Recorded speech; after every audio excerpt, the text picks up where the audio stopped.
ఒక పెద్ద వ్యాపారం కట్టాలంటే ఫ్యాన్సీ డిగ్రీలు, కోట్ల కొద్దీ పెట్టుబడి ఖచ్చితంగా కావాలా? ఏమో, బహుశా అవసరం లేదేమో. ఎందుకంటే కేవలం 10,000 రూపాయలతో మొదలైన ఒక కంపెనీ ఈరోజు 4 లక్షల కోట్ల సామ్రాజ్యంగా ఎదిగింది. అదే సన్ఫార్మా. ఈ విశ్లేషణలో మనం కేవలం ఒక సక్సెస్ స్టోరీ వినబోట్లేదు. దిలీప్ సాంఘ్వి ప్రయాణం నుండి ప్రతి వ్యాపారవేత్త నేర్చుకోవలసిన కొన్ని పవర్ఫుల్ పాఠాలను తెలుసుకోబోతున్నాం. ఒక్కసారి ఈ నంబర్స్ చూడండి. ఒకవైపు 10,000 రూపాయలు, మరోవైపు 4 లక్షల కోట్ల రూపాయలు.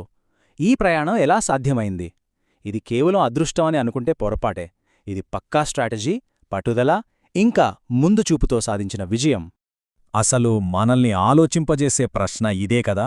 ఫార్మాలో డిగ్రీ లేదు, మందుల తయారీలో అనుభవం లేదు, అయినా సరే మార్కెట్లోని పెద్ద పెద్ద తిమింగలాలను దాటుకుని దిలీప్ సంఘ్వి నంబర్ 1గా ఎలా ఎదిగారు? ఆయన సక్సెస్ వెనుక ఉన్న రహస్యాలేంటో ఇప్పుడు చూద్దాం. ప్రతి గొప్ప ప్రయాణం ఒక చిన్న ఆలోచనతోనే మొదలవుతుంది. దిలీప్ సంఘ్వి కథ కోల్కతాలోనే తన తండ్రి హోల్సేల్ మెడిసిన్ షాప్లో మొదలైంది. అక్కడ పనిచేస్తున్నప్పుడు ఆయనకొక విషయం స్పష్టంగా అర్థమైంది. డిస్ట్రిబ్యూటర్గా ఉంటే వచ్చేది కొంత కమిషన్ మాత్రమే, కాని అసలైన లాభం, అసలైన పవర్ అంతా మ్యానుఫ్యాక్చరింగ్లోనే ఉందని గ్రహించారు. ఆ ఒక్క ఆలోచనే ఒక కొత్త విప్లవానికి నాంది పలికింది. అయితే ఆలోచన ఉంది కానీ అనుభవం లేదు కదా. అందుకే ఆ రోజుల్లో మార్కెట్ లీడర్గా ఉన్న ర్యాన్బాక్సీలో ఉద్యోగం కోసం ప్రయత్నించారు. ఫార్మా ప్రపంచాన్ని దగ్గర్నుండి చూద్దామని ఆయన ప్లాన్. కానీ ర్యాన్బాక్సీ ఒక్క మాటతో ఆయన రిజెక్ట్ చేసింది. కారణం, మీకు టెక్నికల్ బ్యాక్గ్రౌండ్ లేదు, సిస్టమ్ ప్రకారం ఆయన క్వాలిఫైడ్ కాదు. ఇక్కడే ఒక మామూలు మనిషికి, ఒక విజేతకు మధ్య తేడా మనకనిపిస్తోంది. ఆ రిజెక్షన్కి సంఘ్వి కుంగిపోలేదు, దాన్ని ఒక ఛాలెంజ్గా తీసుకున్నారు. ఇంకొకరి దగ్గర జాబ్ చేయడం కాదు, తనే జాబ్స్ ఇచ్చే స్థాయికి వెళ్లాలని ఫిక్స్ అయ్యారు. కొన్నిసార్లు మనకు మూసుకున్న తలుపులే అసలైన దారిని చూపిస్తాయన్నమాట. తన ఆలోచనను నమ్మి వాళ్ళ నాన్నగారి దగ్గర 10,000 రూపాయలు అప్పుగా తీసుకున్నారు. అప్పుడు ఆయన వయసు 26 ఏళ్లు. అనుభవం లేకపోయినా తన కొడుకు కళ్లలో కనిపించిన ఆ పట్టుదలని ఆయన తండ్రి నమ్మారు. ఆ నమ్మకమనే పెట్టుబడితోనే 1983లో గుజరాత్లోని వాపీలో కేవలం 5 ప్రొడక్ట్స్తో సన్ఫార్మా ప్రయాణం మొదలైంది. సరే, కంపెనీ అయితే స్టార్ట్ చేశారు, కానీ అసలు సినిమా ఇప్పుడే మొదలైంది. మార్కెటింగ్ మేనేజర్, సేల్స్మెన్, స్ట్రాటజిస్ట్ అన్నీ ఆయనే. అప్పటికే మార్కెట్లో ఉన్న పెద్ద కంపెనీల ముందు ఈ కొత్త, చిన్న కంపెనీని ఎవరూ నమ్మలేదు. ఇక్కడే సాంఘ్వి తన మొదటి మాస్టర్ స్ట్రోక్ వేశారు. ఆయన నేరుగా పెద్ద కంపెనీలతో పోటీకి వెళ్లలేదు. చాలా తెలివిగా, వాళ్లు పెద్దగా పట్టించుకొని ఒక చిన్న మార్కెట్ను టార్గెట్ చేశారు. అదే మెంటల్ హెల్త్ మెడిసిన్స్. దీన్నే బిజినెస్ పరిభాషలో నీచే స్ట్రాటజీ అంటారు. అంటే పెద్ద చేపలున్న సముద్రంలో కాకుండా ఎవరో లేని చిన్న చెరువులో పెద్ద చేపగా ఎదగాలని నిర్ణయించుకున్నారు. ఇది చాలా తెలివైన ఎత్తుగడ. కాని మందులు తయారుచేస్తే సరిపోదు కదా. డాక్టర్లు రాయాలి, కెమిస్టులు అమ్మాలి. ఇద్దరూ ఎవ్రీసన్ ఫార్మా అని ముఖం మీదే అడిగారు. ఇక్కడే సంఘ్వి ఒక అద్భుతమైన ఐడియా వేశారు. ఆయన నేరుగా కెమిస్టు దగ్గరికి వెళ్ళి, మీరు నా మందులను షాప్లో పెట్టండి, అమ్ముతేనే డబ్బులివ్వండి, అమ్ముడుపోకపోతే నేనే వెనక్కి తీసుకుంటా అన్నారు. అంటే కెమిస్టులకి జీరో రిస్క్ అనమాట. ఈ సేల్ ఆర్ రిటర్న్ ఆఫర్తో సన్ఫార్మా ప్రోడక్ట్స్ మెల్లగా షెల్ఫుల్లోకి చేరాయి. ఆ తర్వాత నెమ్మదిగా డాక్టర్లు కూడా వాటిని ప్రిస్క్రైబ్ చేయడం మొదలుపెట్టారు. ఈ తొలిదశ నుండి మనం నేర్చుకోవాల్సిన అతి పెద్ద పాఠం ఇదే. వ్యాపారమంటే వస్తువులమ్మడం కాదు, నమ్మకాన్ని అమ్మడం. మరీ ముఖ్యంగా ఆరోగ్యం లాంటి విషయంలో నమ్మకమనేది మీ అతిపెద్ద ఆస్తి. సంఘ్వి ఆ నమ్మకాన్ని చాలా ఓపికగా స్టెప్ బై స్టెప్ నిర్మించుకున్నారు. 90వ దశకం వచ్చేసరికి సన్ఫార్మా ఇండియాలో ఒక బలమైన కంపెనీగా మారింది. కాని సంఘ్వి విజన్ అంతటితో ఆగలేదు. ఆయన దృష్టి దేశ సరిహద్దులు దాటి ప్రపంచంలోనే అత్యంత కష్టమైన అమెరికన్ మార్కెట్ మీద పడింది. అక్కడ తన సత్తా ఏంటో చూపించాలనుకున్నారు.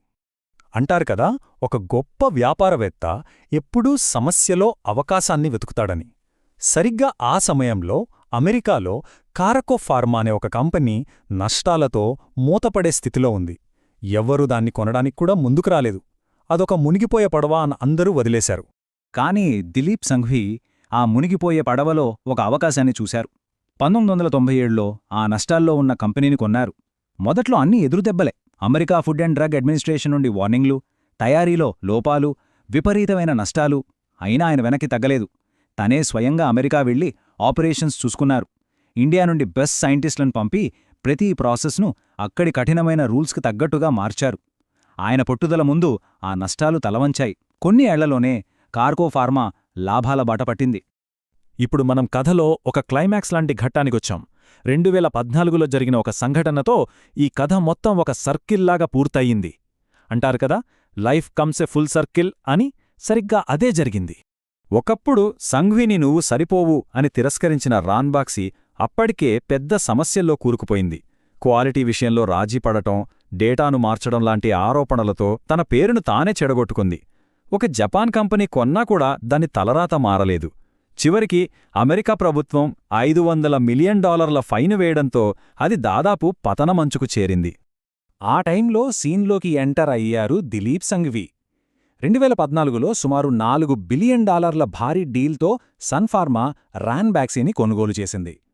ఏ కంపెనీ అయితే ఒకప్పుడు ఆయన్ని అర్హత లేదు అని పక్కన పెట్టిందో అదే కంపెనీకి ఇప్పుడు ఆయనే బాస్ అయ్యారు. దీన్నే కదా అసలైన విజయమంటారు. అయితే చాలామంది ఇది రివెంజ్ అనుకున్నారు. కానీ కాదు, ఇది పక్కా బిజినెస్ స్ట్రాటజీ. రాన్బాక్సీకున్న గ్లోబల్ నెట్వర్క్ను, ప్రొడక్ట్స్ను తన కంపెనీ ఎదుగుదలకు ఉపయోగించుకున్నారు. నిజమైన లీడర్లు ఎమోషన్స్తో కాదు, లాజిక్తో నిర్ణయాలు తీసుకుంటారని చెప్పడానికి ఇదొక గొప్ప ఉదాహరణ. ఈ డీల్తో సన్ఫార్మా ఇండియాలో నంబర్ 1 కంపెనీ అయిపోయింది. కథ ముగిసిందా? లేదు. నిజమైన విజనరీ ఎప్పుడూ సక్సెస్తో ఆగిపోడు. భవిష్యత్తులో వచ్చే సవాలును ముందే ఊహిస్తాడు. జెనరిక్ మందుల మార్కెట్లో పోటీ పెరిగిపోయి లాభాలు తగ్గుతాయని సంఘ్వి ముందుగానే పసిగట్టారు. మార్కెట్ మారక ముందే తనే మారాలని నిర్ణయించుకున్నారు.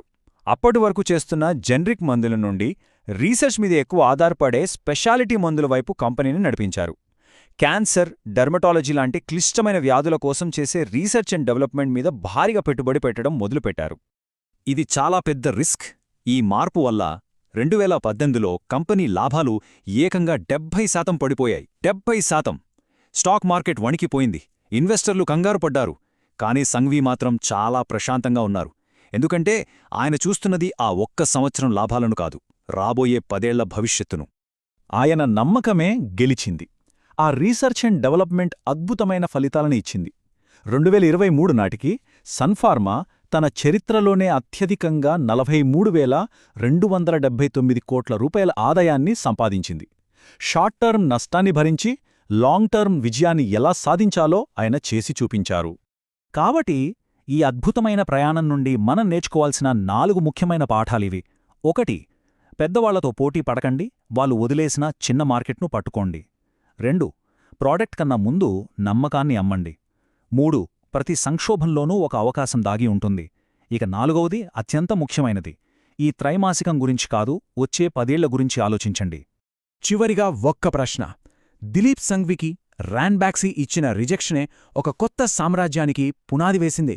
మరి మీ జీవితంలో మీరెదుర్కొన్న ఏ ఓటమి లేదా తిరస్కరణ మీ తర్వాతి గొప్ప విజయానికి పునాది కాబోతోందో ఒక్కసారి ఆలోచించండి. ఎందుకంటే కొన్నిసార్లు అతిపెద్ద విజయగాథలు తిరస్కరణలతోనే మొదలవుతాయి. जय हो, जय हो, भारत माता की जय।